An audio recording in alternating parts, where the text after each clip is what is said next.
সামনে কিন্তু আরেকটা নির্বাচন আছে। কি নির্বাচন? সেটা মেয়র নির্বাচন। উনি খালি কি প্রশাসক থাকবে না মেয়র হবে? ভোট দিতে হবে। আবার এটা আমার বলার পেছনে স্বার্থ আছে জেলদা, যে খালি এখানে না, আমারও তো বানাইতে হবে, দক্ষিণে বানাইতে হবে না।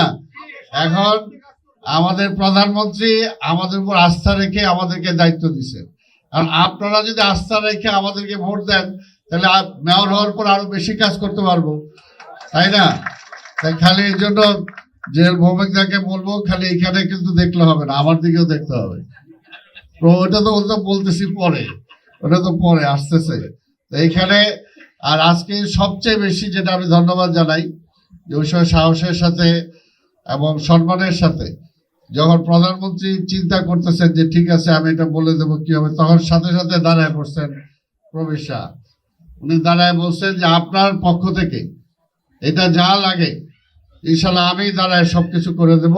এটা সেই সময় কিন্তু এই প্রবীর শাহ এইখানে যে খরচ হচ্ছে প্রধানমন্ত্রীর সম্মানে তিনি কিন্তু সব দিয়ে দিচ্ছেন। এটা এই সমস্ত কাজ, ধর্মীয় কাজ করলে তো পরকালে এটার জবাব পাবে না। তো স্বাভাবিক হয়তো এই ধরনের মন, টাকা থাকে অনেকের কিন্তু মন থাকে না। কিন্তু প্রবীর শাহ সেই রকম মনের পরিচয় দিয়েছেন। তো প্রবীর দাকেও বলবো খালি উত্তরে দেখবেন না দক্ষিণও দেখবেন, সেটাও করতে হবে। তো আমরা এটা বলছি কি কারণে, দেখেন বিএনপি কিন্তু আমরা বারবার বলছি যে আমরা সকল ধর্মের স্বাধীনতায় বিশ্বাস করি। এবং দেখেন এটা বিএনপি কখনো যে, কিন্তু এটা আমরা একেবারে ভালো করে বলতে পারি, বিএনপি কিন্তু কখনো আপনাদেরকে সংখ্যালঘু বলে নাই।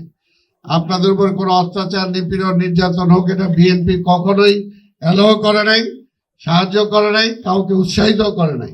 কারণ আমরা চাই এই দেশটা আপনার আমার সবার, বাংলাদেশটা সবার, হিন্দু, বৌদ্ধ, খ্রিস্টান, মুসলমান সবার জন্য। কাজে আমাদের সবার এই জায়গায় নাগরিক। এর আগেও বলছি, ওই পাশের দেশে গেলে আপনি সেকেন্ড ক্লাস সিটিজেন হবেন, ওইখানে ওইটা আপনার দেশ না। কাজে দেশটা আপনার এখানে, আমার যতটুকু অধিকার আছে আপনারও ততটুকু অধিকার আছে।